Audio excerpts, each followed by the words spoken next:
Hello friend, this is Vikas Pandey and welcome to easytutorial.com। आज के इस ट्यूटोरियल में हम पढ़ेंगे कि किस तरीके से जब हम fopen का यूज़ करते हैं किसी फाइल को ओपन करने के लिए, तो हम ये चेक कर सकते हैं कि फाइल ओपन हुई है या फिर नहीं हुई है। जैसा कि अभी तक के प्रोग्राम में हमने fopen का यूज़ किया है, लेकिन कभी कभी किसी कारण से या एरर के कारण से हो सकता है कि फाइल ओपन ही ना हो पाए।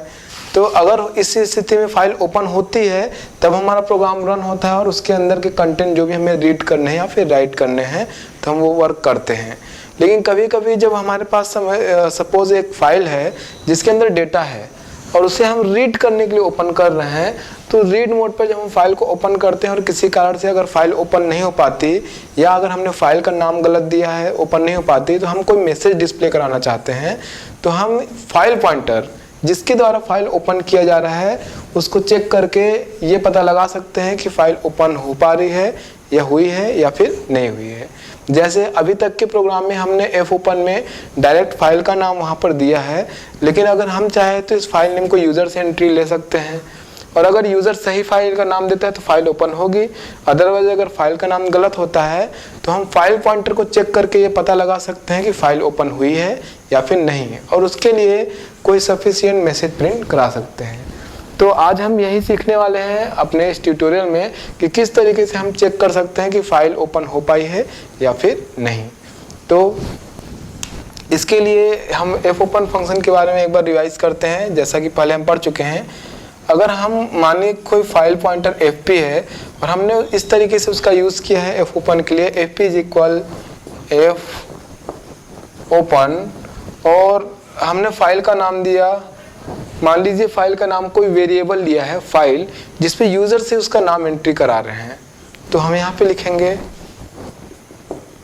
फाइल कॉमा, अगर हम रीड मोड पे फाइल को खोल रहे हैं तो यहाँ पे मोड की जगह लिखेंगे r।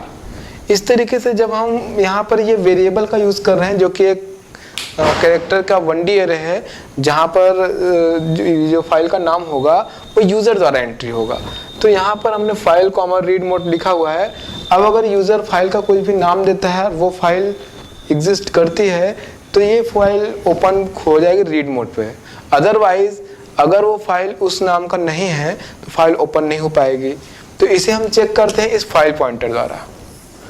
असल में अगर फाइल पॉइंटर द्वारा fopen द्वारा फाइल ओपन सही तरीके से हो पाती है तो इसमें फाइल पॉइंटर जो होता है वो non zero integer value return करती है या नॉन जीरो वैल्यू रिटर्न करती है। लेकिन अगर फाइल पॉइंटर fp जिसका यूज़ fopen फंक्शन में किया गया है, अगर इसके अंदर वैल्यू जो रिटर्न होती है वो जीरो होती है, इसका मतलब फाइल ओपन नहीं हो पाया है। अगर इसको सरल शब्दों में समझे तो जब हम fp फाइल पॉइंटर को चेक करेंगे तो अगर fp फाइल पॉइंटर को वैल्यू जो fopen फंक्शन द्वारा वैल्यू जो रिटर्न हो रही है वो जीरो है, मीन्स अगर fp को फाइल पॉइंटर चेक करने पे हमें जीरो वैल्यू मिलती है, इट मीन्स फाइल ओपन नहीं हो पाई है। तो इसे हम चेक कर सकते हैं if fp file pointer is equal 0। फिर इसके अंदर जो भी हम मैसेज देना चाहते हैं दे सकते हैं। जैसे हम मैसेज देते हैं printf file could not be opened।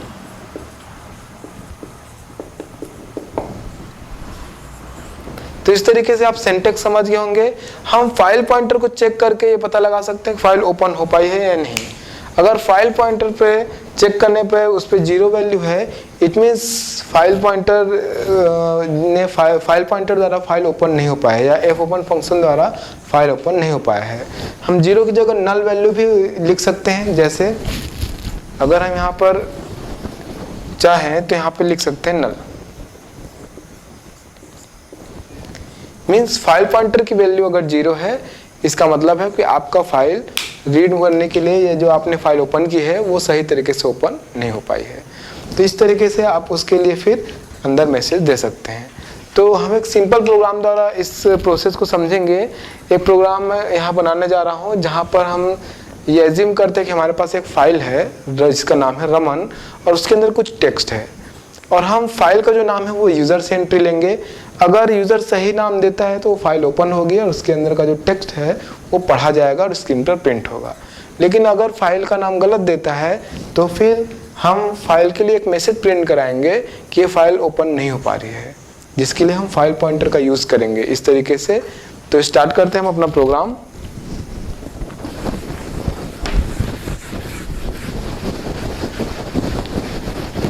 सबसे पहले हेडर फाइल से स्टार्ट करते हैं हम प्रोग्राम। यहाँ पर अगर फाइल का नाम हम गलत देते हैं तो हमें ये मैसेज मिलने के बाद कि फाइल ओपन नहीं हो पा रही है, हम प्रोग्राम से एग्जिट हो जाएंगे। इसके लिए मैं एग्जिट फंक्शन भी यूज़ करूँगा और जिसको मैं पहले आपको पहले के प्रोग्राम में भी बता चुका हूँ। और इसके लिए हेडर फाइल यूज करूँगा stdlib। तो हेडर फाइल से स्टार्ट करते हैं प्रोग्राम। हैज़ इंक्लूड stdio.h और इसी तरीके से हैज़ इंक्लूड conio.h और एग्जिट फंक्शन जो कि मैं यूज़ करने वाला हूँ तो उसके लिए हैज़ इंक्लूड, मैं यहाँ पर यूज कर रहा हूँ stdlib.h। प्रोग्राम स्टार्ट करते हैं हम मेन फंक्शन से। अब यहाँ पर सबसे पहले हम तय करेंगे हमें किन किन वेरिएबल्स की जरूरत होगी जिसे हम यहाँ पर डिक्लेयर कर लेते हैं। सबसे पहला तो हमें फाइल टाइप के पॉइंटर की जरूरत होगी जो कि ये फाइल हैंडलिंग का प्रोग्राम है। दूसरा, क्योंकि हम फाइल ओपन करने के लिए जो नाम है फाइल को यूजर से लेने वाले हैं, इसलिए हमें एक ऐसे वेरिएबल की जरूरत पड़ेगी जिसके अंदर ये स्ट्रिंग स्टोर हो सके। और इसी तरीके से जब हम फाइल को ओपन करेंगे और उसके अंदर लिखा हुआ कोई टेक्स्ट रीड करेंगे तो फिर उसको रीड करने के लिए हमारे पास एक स्ट्रिंग होना चाहिए, क्योंकि हम fgets फंक्शन का यूज़ करने वाले हैं ताकि रीड किया हुआ टेक्स्ट उसमें स्टोर हो सके। तो उसके लिए हम यहाँ पर वेरिएबल बनाते हैं। सबसे पहले फाइल पॉइंटर fp, आगे कैरेक्टर का 1D एरे स्ट्रिंग टाइप के डेटा स्टोर कराने के लिए कैरेक्टर। अब यहाँ पर यूजर से जो मैसेज मिलेगा या जो फाइल से हमें रीड किया जाएगा, हमने एज्यूम किया है कि हमारे पास रमन नाम की फाइल है और उसके अंदर मैसेज है दिस इज एन एग्जाम्पल। तो उस मैसेज को हम रीड करेंगे तो उसके लिए कैरेक्टर str एक मैंने ये बनाया। दूसरा, फाइल का नाम जो यूजर से एंट्री कराएंगे उसके लिए फाइल। इस तरीके से हमने यहाँ पर कैरेक्टर के वेंडियरी टाइप के दो वेरिएबल बनाए स्ट्रिंग के लिए। तो ये हो गया फाइल पॉइंटर और यहाँ पर हो गया ये स्ट्रिंग, दो वेरिएबल। अब आगे बढ़ते हैं हम। सबसे पहला काम होगा हम यूज़र से ये नाम जो एंट्री लेंगे वो यूज़र से लेंगे कि आप फाइल जो ओपन करना चाहते हैं उसका नाम एंटर कीजिए। तो उसके लिए हम यहाँ पर मैसेज देंगे और उसके बाद यूज़र द्वारा एंट्री की गई जो नाम है उससे हम फाइल को ओपन करेंगे। तो यूज़र को सबसे पहले मैसेज देंगे printf एंटर फाइल नेम।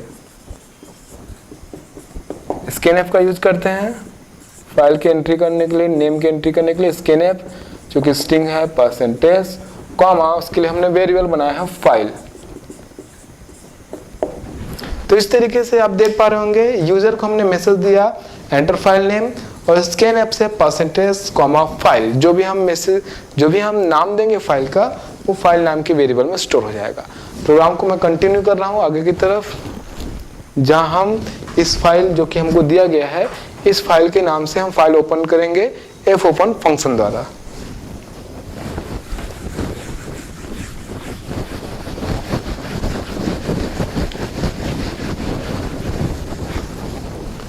अब fp इज इक्वल fopen। अब जो हम फाइल ओपन करना चाहते हैं उसका नाम हमने यूजर से लिया है और उस वेरिएबल पे स्टोर है उसका नाम है फाइल। तो हम यहाँ पे लिखेंगे फाइल और हम फाइल को ओपन करने वाले हैं रीड मोड पर, तो r का यूज करेंगे। इस तरीके से अब इस fopen फंक्शन द्वारा आपके द्वारा दिए गए नाम की फाइल ओपन की जाएगी। लेकिन अगर वो फाइल एग्जिस्ट नहीं करती है तो फाइल ओपन नहीं हो पाएगा। इस कंडीशन को हम चेक करने के लिए इस फाइल पॉइंटर fp का यूज करते हैं।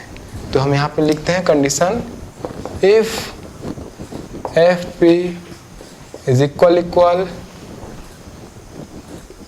नल। आप जैसा कि मैंने आपको एग्जांपल में बताया था, आप fp इज इक्वल 0 भी यूज कर सकते हैं।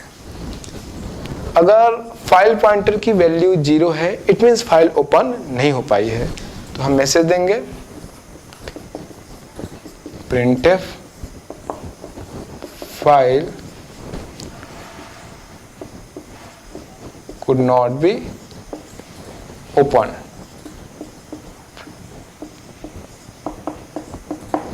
और उसके बाद मैसेज को स्क्रीन पर होल्ड करने के लिए, दिखाने के लिए गेट ch फंक्शन मैंने लगाया। और अगर फाइल ओपन नहीं हो पाई है तो हम प्रोग्राम से बाहर एग्जिट हो जाएंगे। तो उसके लिए एग्जिट फंक्शन, जैसा कि मैंने पहले एग्जिट फंक्शन के बारे में आपको बताया था, एग्जिट फंक्शन के अंदर ये इंटीजर वैल्यू 0 ये इंडिकेट करता है प्रोग्राम के नॉर्मल एग्जिट करने को। मतलब आपका जो प्रोग्राम है वो एग्जिट फंक्शन द्वारा नॉर्मली एग्जिट किया गया है। तो यहाँ पर एग्जिट फंक्शन के हमने अंदर 0 देके इंडिकेट किया है कि हमने प्रोग्राम को नॉर्मल एग्जिट किया है एग्जिट फंक्शन द्वारा। अब आगे बढ़ते हैं। इसमें अगर मान लीजिए आपका फाइल पॉइंटर 0 है या नल है तो ये एग्जीक्यूट होगा, अदरवाइज ये एग्जीक्यूट नहीं होगा और फाइल के अंदर जो कंटेंट है वो रीड किए जाएंगे। तो उसके लिए हम यूज करेंगे fgets फंक्शन। तो यहाँ पर लगाते हैं fgets फंक्शन। जैसा कि fgets के बारे में आपको पहले ही बताया जा चुका है कि fgets फंक्शन द्वारा हम स्ट्रिंग को रीड कर सकते हैं फाइल से। मतलब हमारा टेक्स्ट है दिस इज एन एग्जाम्पल, तो इसको रीड करके हम एक जिस वेरिएबल पे स्टोर कराएंगे वो वेरिएबल हमने बनाया है str। तो पहला आर्गुमेंट है str कॉमा। अब इस मैसेज में से हम जितने कैरेक्टर चाहे उतने कैरेक्टर रीड कर सकते हैं। तो सपोज हमने यहाँ पे लिखा 20 कॉमा, जिस फाइल पॉइंटर को आप रीड करना चाहते हैं, जिस फाइल को, उसका फाइल पॉइंटर, तो वो फाइल पॉइंटर हमारे पास है fp के रूप में fp। तो fgets द्वारा स्ट्रिंग रीड किया जाएगा और स्क्रीन पर प्रिंट होगा। तो हम प्रिंट कराते हैं printf टेक्स्ट इज, अब यहाँ पे टेक्स्ट प्रिंट कराएंगे जो कि स्ट्रिंग है %s कॉमा, जहाँ पे रीड हुआ ये टेक्स्ट वो है str। तो इस तरीके से अगर फाइल ओपन हो पाती है तो ये इफ कंडीशन रन नहीं होगा और fgets द्वारा आपके फाइल के अंदर से स्ट्रिंग रीड की जाएगी और स्क्रीन पर प्रिंट की जाएगी। और अगर वो रीड नहीं हो पाता है तब इफ के अंदर प्रोग्राम एंटर करेगा, प्रोग्राम का कंट्रोल, और फाइल को नॉट बी ओपन प्रिंट करेगा। उसके बाद स्क्रीन होल्ड होगा। फिर जैसे ही हम कीबोर्ड से की प्रेस करेंगे एग्जिट फंक्शन के कारण प्रोग्राम एग्जिट हो जाएगा, मतलब हम प्रोग्राम से बाहर आ जाएंगे। अब चूंकि यहाँ पे फाइल का काम हो चुका है तो हम इसके पॉइंटर द्वारा fclose फंक्शन द्वारा क्लोज करते हैं फाइल को।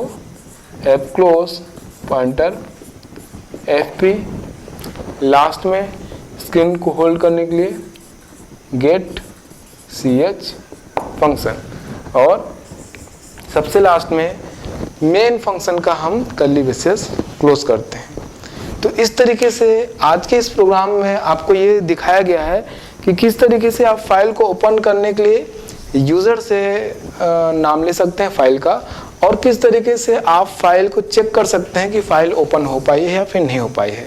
मीन्स अगर फाइल ओपन हुई है तो नॉर्मली वो रीड होता है, लेकिन अगर फाइल नहीं ओपन हो पा रही है किसी कारण से या फिर यूज़र ने नाम दिया है इस कारण से, तो आप उससे रिलेटेड मैसेज प्रिंट करा सकते हैं और डिसीजन ले सकते हैं कि अगर फाइल ओपन नहीं हो पा रहा है तो आप क्या करना चाहते हैं। तो वो उसके पॉइंटर द्वारा आप चेक कर सकते हैं कि फाइल ओपन हो पा रही है या फिर नहीं। मीन्स अगर पॉइंटर की वैल्यू 0 नल है तो फाइल ओपन नहीं हो पा रही है। आप उसके अंदर वो कोड लिख सकते हैं जो फाइल ओपन ना होने पर हमें परफॉर्म करना है। तो आज के इस ट्यूटोरियल में इतना ही। आगे हम फाइल हैंडलिंग से रिलेटेड और भी फंक्शन के बारे में पढ़ेंगे। तब तक के लिए आप हमारी वेबसाइट easy-for-you.com पे लॉगिन कर सकते हैं। तब तक के लिए बाय।